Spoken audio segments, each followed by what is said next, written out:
একদিন আগে দিয়ে ভালো যেটার সাথে পায়জামা আছে সেটার সাথে বানাবো। বিয়ে শেষ হয়ে গেল, লম্বা সময় নেই ডালাগুলো বানানো। আসসালামু আলাইকুম এভরিওয়ান, কি অবস্থা, সবাই কেমন আছেন? আশা করি আমার বিয়ের ব্লগগুলো আপনারা দেখছেন, অবশ্যই জানাবেন কিন্তু কেমন লাগছে। আর আজকে চলে এসেছি আমার বিয়ের ডালা সাজানোর কিছু সুন্দর মোমেন্ট শেয়ার করব আপনাদের সাথে। বিয়ের সময় প্রত্যেকটা মানুষ এত বেশি হেল্পফুল ছিল, কিন্তু সবার আগে আসছে সেজো খালাম্মা।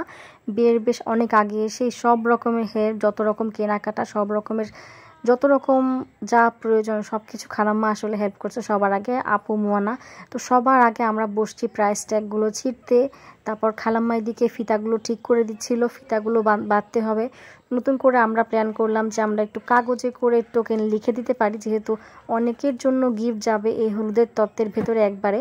তো সেই হিসেবে কোনটা কার এটা ক্লিয়ার করে দিলে বরের বাসার মানুষজনের জন্য আইডেন্টিফাই করতে খুব সুবিধা হবে। আর একটা কথা, যেটা আমি কিন্তু হলুদ ডালাগুলো সব হাতে বানাইছিলাম, যেহেতু আমি ক্রাফটিং এর কাজ টুকটাক পারি। আমার অনেকদিন থেকেই শখ ছিল আমার বিয়ের প্রত্যেকটা কাজে আমার হাতের ছোঁয়া থাকবে, বিয়ের স্টেজ থেকে শুরু করে প্রত্যেকটা জিনিসে। আলহামদুলিল্লাহ আমার ফ্যামিলি সেটা পূরণ করার জন্য সবসময় সাপোর্ট দিছে।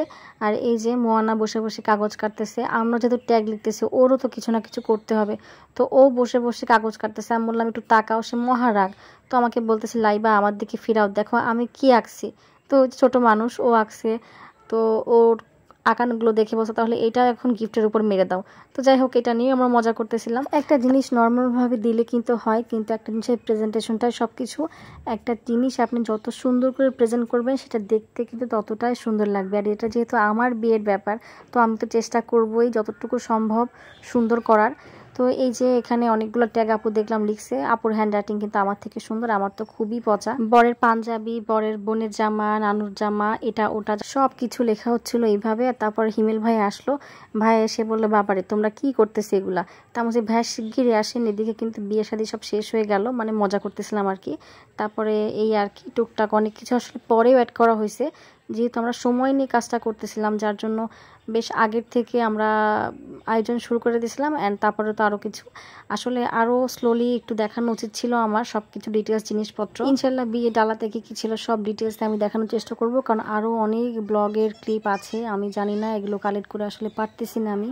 কয়েকটা জায়গায় কয়েকটা মেমোরি কার্ডে কয়েকটা পেন ড্রাইভে ছড়ানো, ইনশাল্লাহ কালেকশন করতে পারলে আমি দিই। আর ওই সময় খালাম্মা আমাকে নিয়ে, মানে বিয়ে বাড়ি নিয়ে, খালাম্মা ইনস্ট্যান্ট কবিতা লিখে আমাদের কবিতা শোনাচ্ছিল। খালাম্মা কিন্তু অসাধারণ কবিতা লিখে, আপনারা খালাম্মার পেজে গেলে পাবেন, বা যদি কখনো মন চায় আমি খালাম্মার কবিতাও আমার পেজের মাধ্যমে শেয়ার করতে পারি। আর এই যে মোয়ানা ছবি আঁকা ছিল, আসলে আমাদের বাসার মূল আকর্ষণই মোয়ানাকে নিয়ে আমরা সব মেতে থাকি। আর ব্লগটা নিচে লম্বা করতেছি না, আপনারা কে কোথা থেকে দেখলেন অবশ্যই জানাবেন, আর আমার ব্লগগুলো কেমন লাগতেছে জানাবেন, আমার জন্য অবশ্যই দোয়া করবেন। আর ভালো লাগলে অবশ্যই ফ্রেন্ডস আর ফ্যামিলি বা নিজের ফেসবুক পেজে অবশ্যই শেয়ার করতে পারেন। আজকে এখানেই শেষ করছি, আল্লাহ হাফেজ।